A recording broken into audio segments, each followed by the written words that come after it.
नमस्कार फ्रेंड्स, हरीश बाली ट्रैवल्स में आपका स्वागत है। आज से कुछ महीने पहले मैं अंडमान गया था। वहाँ पर मैंने सेल्युलर जेल विजिट किया था।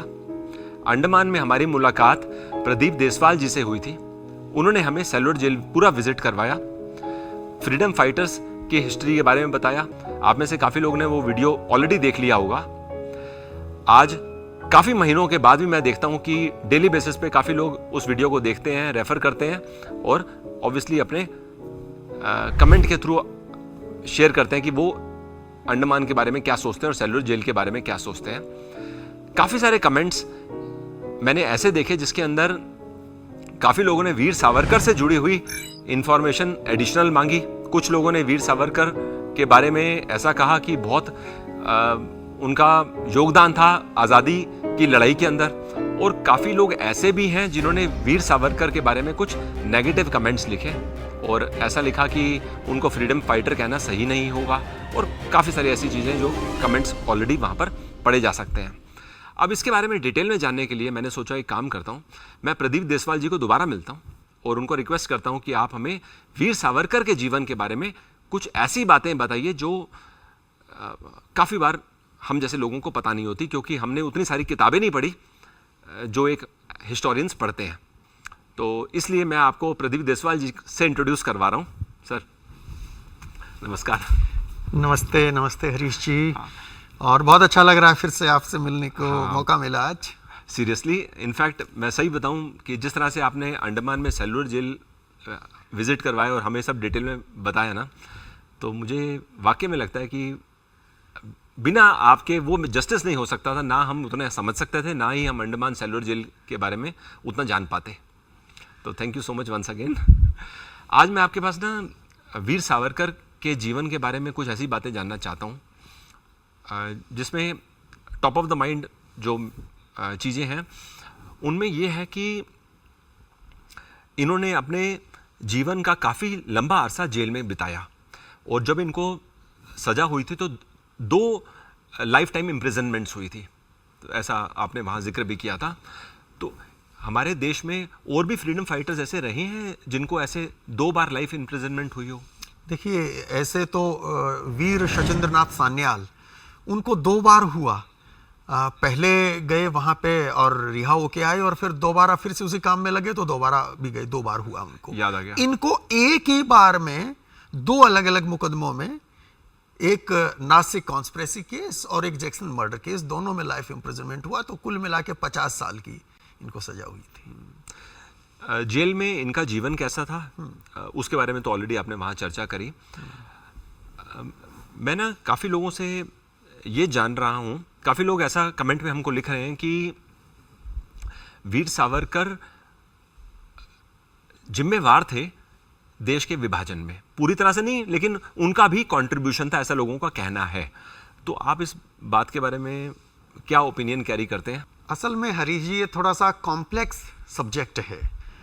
बंटवारे में सावरकर की भूमिका, ऐसा इल्जाम कुछ लोग लगाते हैं, पर कॉन्टेक्स्ट में इसको देखिए आप, सही ढंग से अगर देखें तो कई और कारण हैं और सावरकर को इसके लिए जिम्मेदार ठहराना मेरे हिसाब से तो कतई सही नहीं होगा किसी भी तरह से। 1857 का जो पहला स्वतंत्रता का संग्राम हुआ अपना, उसमें हिंदू और मुसलमान साथ लड़े थे और इस बात से परेशानी अंग्रेजों को हुई। आप पढ़िए सर सैयद अहमद खां को, उन्होंने उसके बाद, वो अंग्रेजों की सेवा में थे, आपको मालूम होगा, उन्होंने अंग्रेजों को लिखा कि आपकी फौज में हिंदू और मुसलमान साथ साथ हैं, एक यूनिट के मेंबर्स हैं, ये जो यूनिटी बनी है ये अच्छा नहीं है आपके राज के लिए।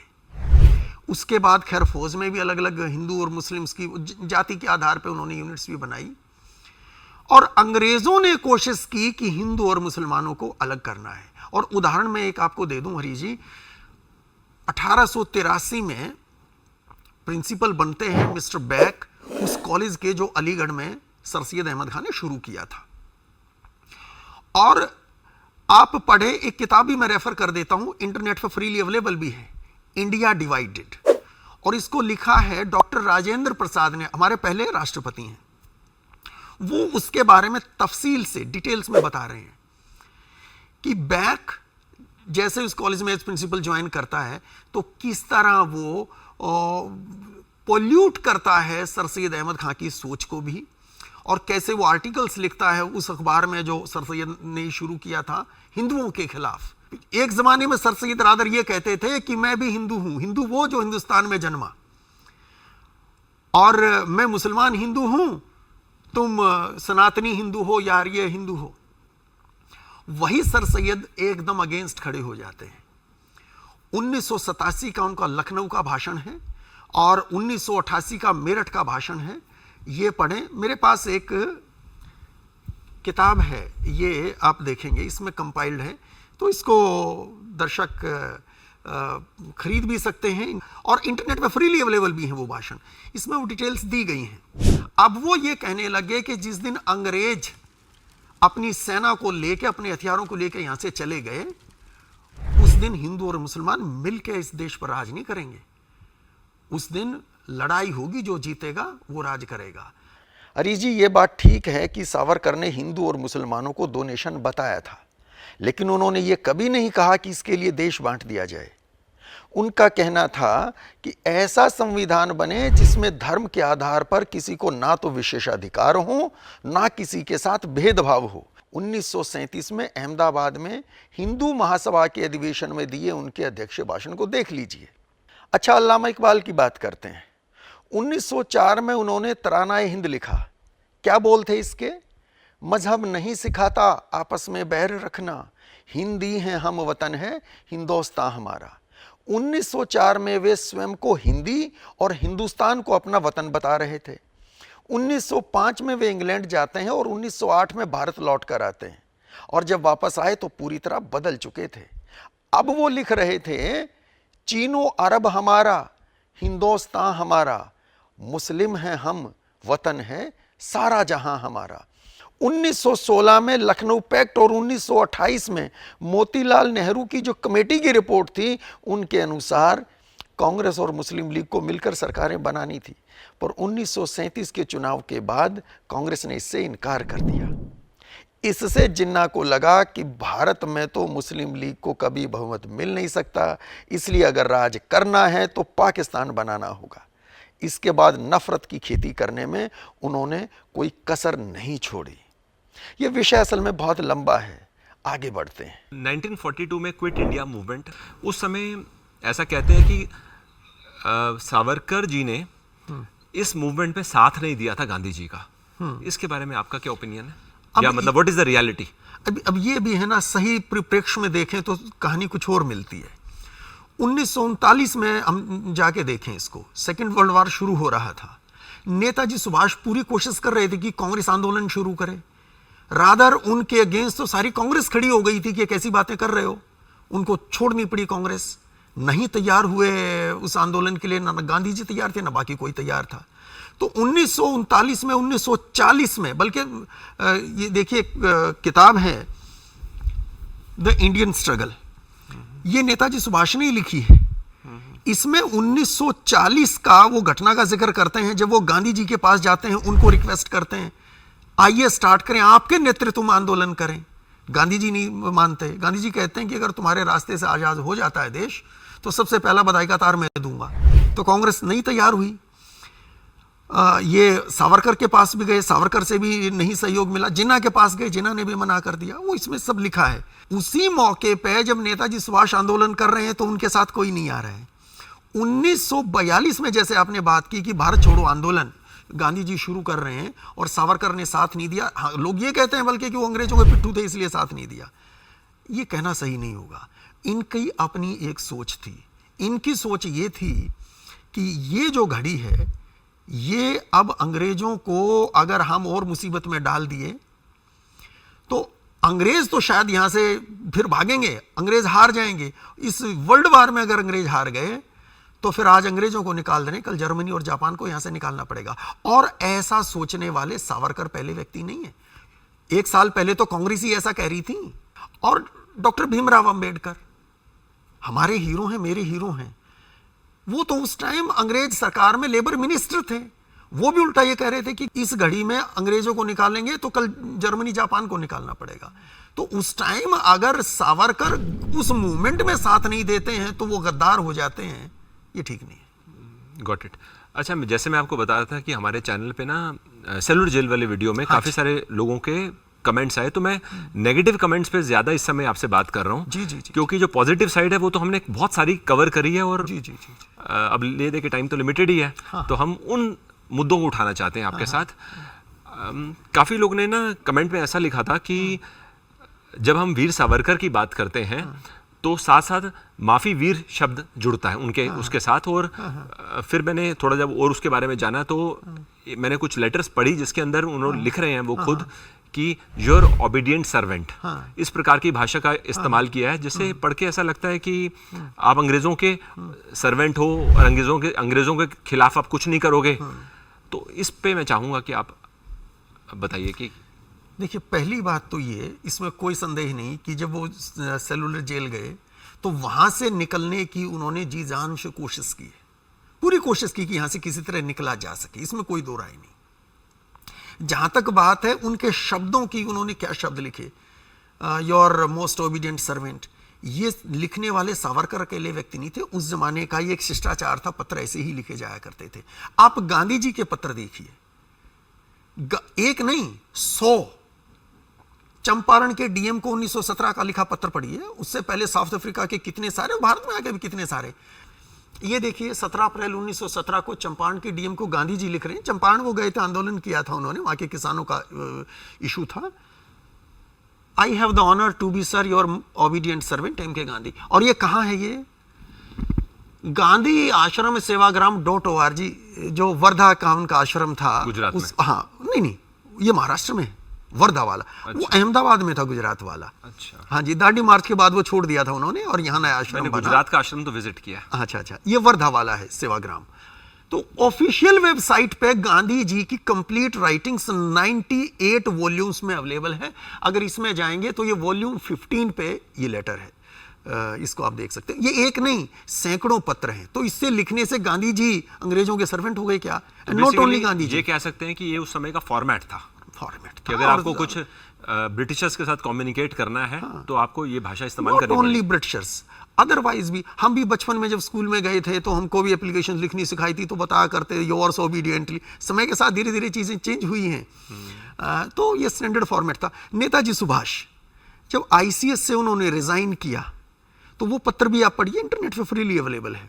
यही भाषा वो लिख रहे हैं, सभी लिखते थे। तो इससे कोई माफी वीर नहीं बन जाता। अच्छा, एक चीज़ बताइए, क्योंकि मूवी हाल में रिलीज हुई और मैंने आज से काफ़ी लेट देखी है मूवी। मूवी में ना काफ़ी सारी कॉन्वर्सेशंस होती हैं वीर सावरकर का किसी ना किसी फ्रीडम फाइटर्स के साथ। कुछ कॉन्वर्सेशन उनकी नेताजी सुभाष चंद्र बोस के साथ दिखाई गई।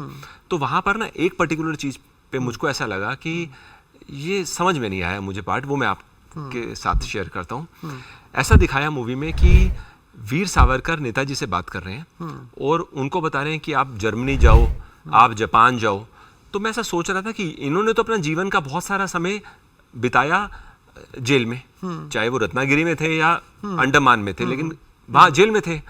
तो इनको इंटरनेशनल सिनेरियोस के बारे में कैसे इतनी नॉलेज? प्लस आज जैसा मीडिया तो था नहीं कि आज तो सोशल मीडिया में बहुत कुछ पता लगता है। तो इनको कैसे ये फीडिंग मिलती थी कि क्या हो रहा है? हाँ, देखिए, with all respect and regard for the movie, for Randeep Hooda, कोशिश की उन्होंने और एक मूवी बनाई सावरकर पे, और इस प्रयास के लिए उनको पूरा साधुवाद।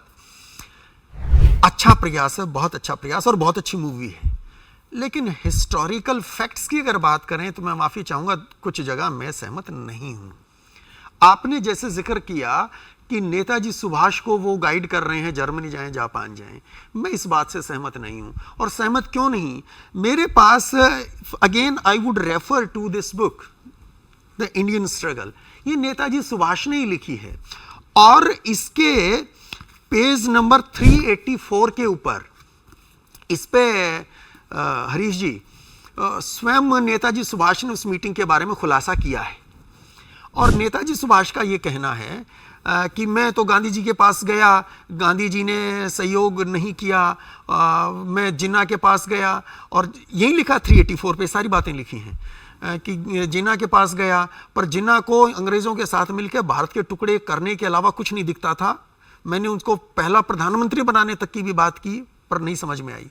मैं सावरकर से मिला, सावरकर को ऐसा लगा, it seemed that he was oblivious of the international situation. ये शब्द है 384 पे पढ़िएगा, मतलब यानी कि एक्सपोजर नहीं है बाहर क्या हो रहा है। हाँ, कि अंतर्राष्ट्रीय स्थिति आज क्या है, और ये 22 जून 1940 की मीटिंग है इनकी, कि क्या अंतर्राष्ट्रीय स्थिति है उससे अनजान लगे मुझे सावरकर। और नेताजी सुभाष का ऐसा कहना, मैं उस पर रिलाई करूंगा। क्यों रिलाई करूंगा? एक चीज तो जैसा आपने खुद कहा कि बहुत सारे साल तो जेल में रहे हैं सावरकर, सेलुलर जेल में 11 साल 10-11 साल वहां रहे, फिर रत्नागिरी जेल, और बाद में भी रत्नागिरी में काफी समय तक इंटर्न रहे। ठीक है, उसके दौरान अब ये जो अखबार यहाँ वहाँ से देश विदेश से आ रहे थे, या रेडियो पे जो खबरें सुनते होंगे, उससे सेकेंड वर्ल्ड वॉर चली रही है 1940 में, तो जितनी इंफॉर्मेशन थी उस इंफॉर्मेशन के हिसाब से संभव है कि उन्होंने अपनी एडवाइस किया होगा। लेकिन इंटरनेशनल सिचुएशन की जानकारी नेताजी सुभाष से ज्यादा कैसे हो सकती थी उनको उस समय? कारण 30s में बहुत साल नेताजी सुभाष यूरोप में ही रहे थे, और 1938 से उन्होंने तो कहना शुरू कर दिया था कि यूरोप में युद्ध के बादल छा रहे हैं। वो कांग्रेस को मना रहे थे कि तैयारी करो, अंग्रेजों के खिलाफ आंदोलन शुरू करने का समय आ रहा है, वहां ज्यादा दूर नहीं है, युद्ध होगा, और ऐसा हुआ। मूवी में कुछ इस प्रकार से दिखाया कि शहीद भगत सिंह, उनकी इंटरेक्शन हो रही है वीर सावरकर के साथ, और एक तरह से वो परमिशन मांग रहे हैं कि मैं आपकी ये किताब को पब्लिश करना चाहता हूँ, 1857 first war of India's independence, जिसको हम पढ़ने में एज ए म्यूटिनी पढ़ते हैं। तो इसमें मैं चाहूँगा कि आप बताइए कि एक्चुअली सीन क्या था। आपने फिल्म देखी है ना? मैं तो देखा है। उसमें एक डायलॉग भी था, ध्यान से अगर आपने देखा है, ये कहते दिखाया कि बलिदानी भगत सिंह सावरकर से कह रहे हैं कि मैंने सैंडर्स को मारा है। ये भी दिखाया गया था। पहली बात तो ये कि दोनों की मुलाकात हुई, इस बात के कोई प्रमाण नहीं है कभी भेंट हुई हो। बट हो तो सकती है ना, अगर नहीं, मैं बता रहा हूं ना क्यों क्यों क्यों क्यों ये सही नहीं है। सैंडर्स को मैंने मारा है, इसका मतलब सैंडर्स के वध के बाद गए हैं भगत सिंह मिलने, इसका यही तो मतलब हुआ ना। और कब मारा? 17 दिसंबर 1928 को। 8 अप्रैल 1929 को भगत सिंह ने सेंट्रल असेंबली में बम फेंक के सरेंडर किया। इस बीच में 4 महीने का टाइम है, 4 भी नहीं है बल्कि कम ही है। इस पीरियड में भगत सिंह के एक एक दिन का हिसाब है, वो कहां थे। अच्छा, पूरा रिकॉर्ड है। हाँ, मुकदमे में सारी डिटेल्स मिल रही हैं। जो उनके ऊपर मुकदमा चला, लाहौर कॉन्स्पिरेसी केस, वो 17 दिसंबर की घटना के बाद 20 दिसंबर को कोलकाता जाते हैं दुर्गा भाभी की मदद से, वहाँ क्रांतिकारियों से, पुराने क्रांतिकारियों से मिलते हैं। उसके कांग्रेस का सेशन चल रहा है, उसको भी वो देखते हैं।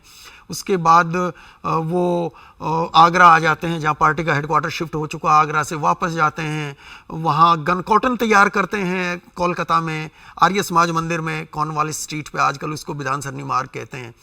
वो इलाहाबाद भी जाते हैं। ललित कुमार मुखर्जी एक क्रांतिकारी था जिसने बाद में इनके खिलाफ गवाही भी दी। वो केमिस्ट्री का स्टूडेंट था, उसको लेके आते हैं बम बनाने के लिए। क्रांतिवीर अमर बलिदानी जतिन दास की सहायता से, बल्कि उनके सुपरविजन में गन कॉटन वहाँ तैयार हुई थी। और फिर उसके बाद फरवरी में बाद में आगरा आ जाते हैं, वहाँ रह के बम तैयार करते हैं। उसके बाद झांसी जाते हैं, झांसी के पास जंगलों में वहाँ बम की टेस्टिंग करते हैं। उसके बाद दिल्ली आ जाते हैं, सीताराम बाजार और इस एरिया में रहते हैं। एक एक दिन का उनका हिसाब है। इस बीच में जहाँ इतना बड़ा मिशन चल रहा है, उस दौरान उनको ये फुर्सत मिली कि वो बीच में जाएं। रत्नागिरी में उस जमाने में सावरकर हैं, उनसे मिलें और उनसे परमिशन मांगे। कोई कॉपीराइट का झगड़ा तो था नहीं, वो किताब तो पहले से प्रोस्क्राइब्ड थी, बैंड थी, तो उसके कोई कॉपीराइट क्या। वीर सावरकर ये कहते मेरी किताब मेरी परमिशन के बिना कैसे छाप दी, परमिशन लेने जाएंगे वहां पे। और दूसरी बात, उसके बाद वो किताब एक दिन में छप गई, ऐसा नहीं, वो किताब छपवाई है, ये बात सच है। राजा राम शास्त्री भगत सिंह के मित्र भी थे और लाहौर में द्वारका दास लाइब्रेरी के लाइब्रेरियन थे। वो लिखते हैं कि भगत सिंह ने मुझे वो किताब दी लाके, मैंने पढ़ी और मुझे बहुत अच्छी लगी, और भगत सिंह इसको पब्लिश करवाना चाहते। पब्लिश तो पहले हो चुकी थी, रादर उसका 4th एडिशन है, 4th टाइम ही भगत सिंह ने उसको पब्लिश करवाया है। ऐसा राजाराम शास्त्री बता रहे हैं कि वो प्रूफ तैयार करके लाते थे, मुझे देते थे और मैं चेक करके अगली सुबह लौटा देता था। इस तरह भगत सिंह ने 2 पार्ट में उस पुस्तक को छपवाया है, राजाराम शास्त्री बताते हैं। ये तो अब बहुत बड़े मिशन पे लगे हुए हैं, एक एक दिन का हिसाब उनके मुकदमे में देखेंगे आप। नेशनल आर्काइव्स ऑफ इंडिया पे आप जाएं, अभिलेख पटल ऑफिशियल पोर्टल है, वहां उनके मुकदमे की सारी फाइल्स अवेलेबल हैं। अच्छा, सब पब्लिक डोमेन में है? जी हाँ, जी हाँ, जी हाँ, जी हाँ। अच्छा। आप लॉग इन करें अभिलेख पटल पे और लाहौर कॉन्स्पिरेसी केस की फाइलें आपके सामने आ जाएंगी। वीर सावरकर को जो अंग्रेजों से पेंशन मिला करती थी, कुछ उसके बारे में बताइए, क्योंकि काफी लोग ऐसा भी बोलते हैं कि अगर आप अंग्रेजों के खिलाफ हो तो आप उनसे पेंशन कैसे ले सकते हो। लॉजिकली तो सुनने में बात ठीक ही लगता है सवाल। देखिए, पहली बात तो यह है कि अंग्रेजों से कोई पेंशन नहीं मिलती थी। हाँ, 60 रुपया महीना मेंटेनेंस अलाउंस उनको मिला। साल 1929 में शुरू हुआ और 1937 तक मिला वो। अब ये क्या था, उन इंडियंस को, इंडियंस क्या बल्कि बाहर के लोगों को भी दिया है, डिटेल में मैं नहीं जाऊंगा, जिन लोगों को बिना किसी ट्रायल के आप इंटर्न कर देते हैं, अरेस्ट कर लेते हैं, तो कानून में ही प्रोविजन था कि उनकी मेंटेनेंस की जिम्मेदारी भी आपकी है।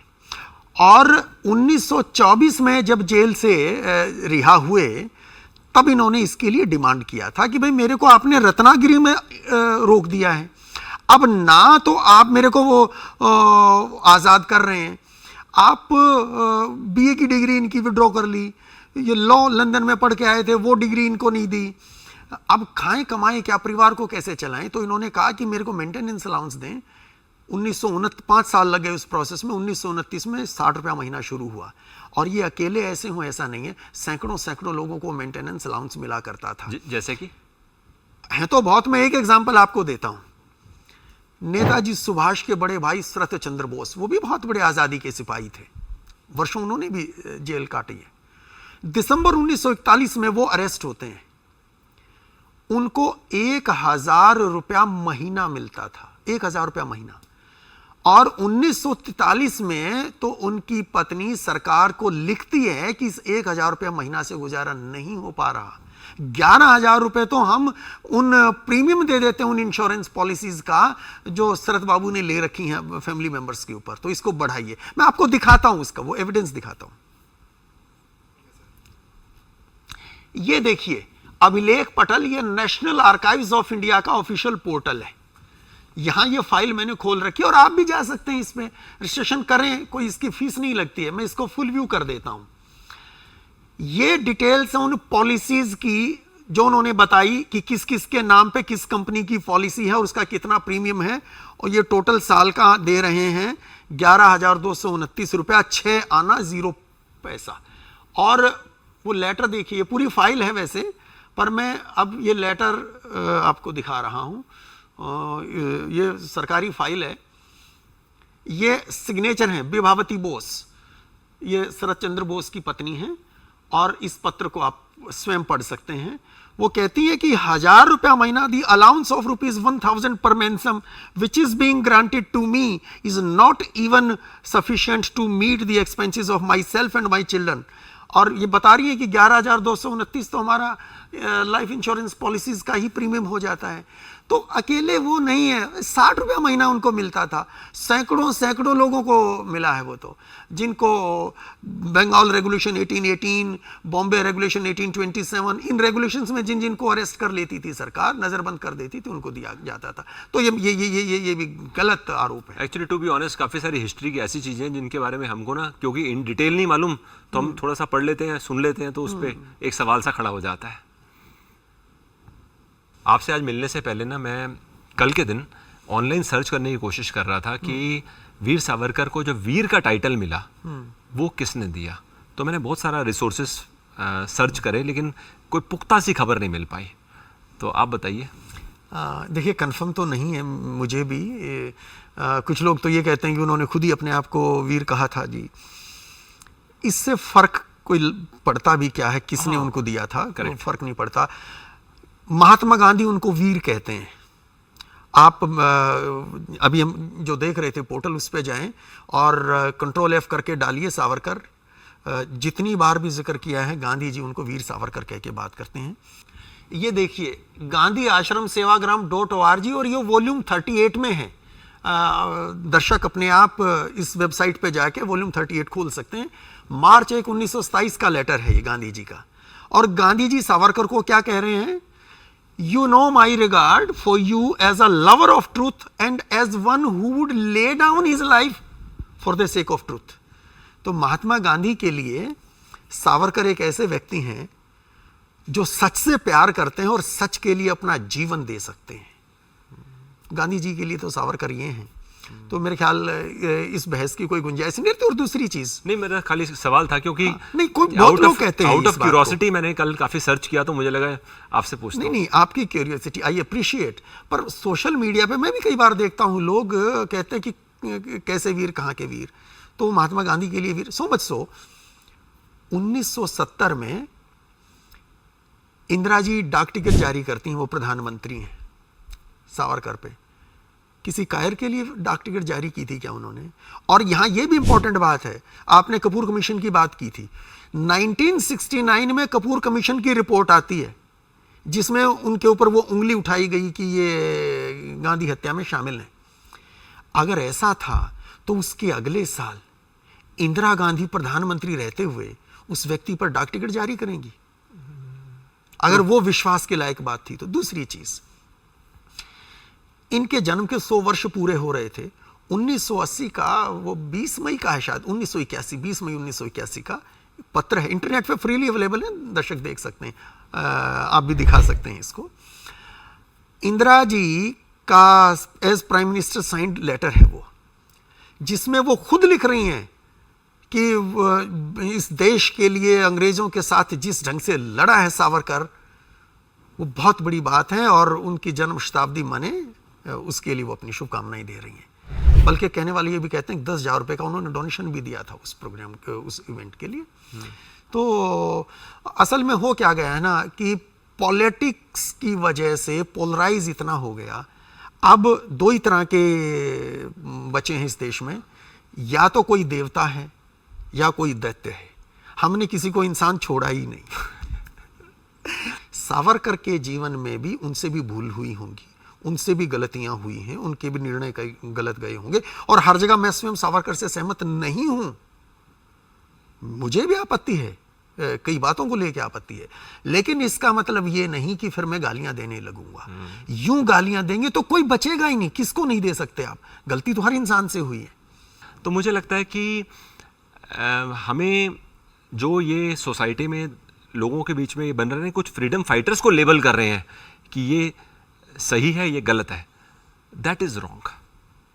तो परहैप्स ये एक रीज़न था कि मैं चाहता था कि आपको मैं मिलूं और स्पेशली हम वीर सावरकर के बारे में बात करें, क्योंकि इनके बारे में हमने ऑलरेडी सेलुलर जेल में बात करी। तो तब से मेरे माइंड में था कि मौका लगेगा तो आपसे मैं मिलूँगा। और मैंने ये भी नोटिस किया कि आप जनरली अपने चैनल पे जिन जिन फ्रीडम फाइटर्स के बारे में वीडियो बनाते हैं काफ़ी ज़्यादा डिटेल में बनाते हैं। तो एक तो आपका धन्यवाद, आपने समय दिया, और दूसरा इसके थ्रू ना हमें भी बड़ी नॉलेज मिली। काफ़ी सारी चीज़ें ऐसी हैं जो हमें ना ऐसे नहीं मालूम चलती, और स्पेशली ये नहीं मालूम चलता कि कौन सी इन्फॉर्मेशन पे आप रिलाय करो। हालांकि आपने दिखाया हमको कि नेशनल आर्काइव्स में बहुत कुछ अवेलेबल है, लेकिन अब क्या हम भी अपने कामों में इतने उलझे रहते हैं कि उतना समय नहीं निकल पाता कि आप 2-4 लेटर्स तो पढ़ सकते हो, लेकिन 2-4 पे ओपिनियन बना लो तो वो भी गलत है। और आपके केस में जैसा आपने लास्ट टाइम भी बताया था कि आप तो बहुत अर्ली एज से बुक्स पढ़ रहे हो फ्रीडम फाइटर्स के बारे में, और मतलब शायद आपने बताया था 8 साल 9 साल की उम्र से आप किताबें पढ़ रहे हैं। जी जी। तो आपका ऑब्वियसली बिग टाइम नॉलेज है। अच्छा लगता है। हाँ, चलो आपका धन्यवाद। और ये बड़ा डिफरेंट सा एपिसोड था। आमतौर पे हम लोग ना अपने टूरिज्म के वीडियोस बनाते हैं, और मैंने कभी सेलुलर जेल गया तो वहाँ मैंने एक वीडियो ऑब्वियसली मेरे को बनाना था, लेकिन ऐसा नहीं सोचा था कि एक डेडिकेटेड मैं वीडियो बनाऊंगा। लेकिन अभी जैसे जैसे मैं जान रहा हूँ ना, तो मेरा मन हो रहा है कि आने वाले समय में किसी मैं स्टेट को अगर विजिट करूँ और वहाँ पर किसी फ्रीडम फाइटर का घर है, तो मैं वहाँ घर पे जाकर ज़्यादा से ज़्यादा जानकारी लूँ, और फिर वहाँ पर किसी लोकल पर्सन की हेल्प से उन फ्रीडम फाइटर के बारे के जीवन के बारे में बताऊं और स्ट्रगल्स के बारे में भी अपने चैनल में मैं कवर करूं, ऐसा मेरी बहुत इच्छा अच्छी है। बात। कम से कम उससे क्या है कि एक ऑथेंटिक इन्फॉर्मेशन लोगों तक जाएगी। जी, एटलीस्ट हमारा ये छोटा सा प्रयास हो सकता है, बहुत क्योंकि हम तो अच्छा हमारा काम ही ट्रैवल करना है। बिल्कुल बिल्कुल। तो इंडिया में तो जगह जगह फ्रीडम फाइटर्स के घर आज भी हैं जो म्यूजियम में काफ़ी जगह कन्वर्ट किए गए हैं और लोग जाते हैं, बट ये है कि इन्फॉर्मेशन हमारे माध्यम से पहुंच जाएगी। धन्यवाद, बहुत बहुत धन्यवाद आपका ठीक और है जी। आपके सभी दर्शकों का बहुत बहुत धन्यवाद। Thank you.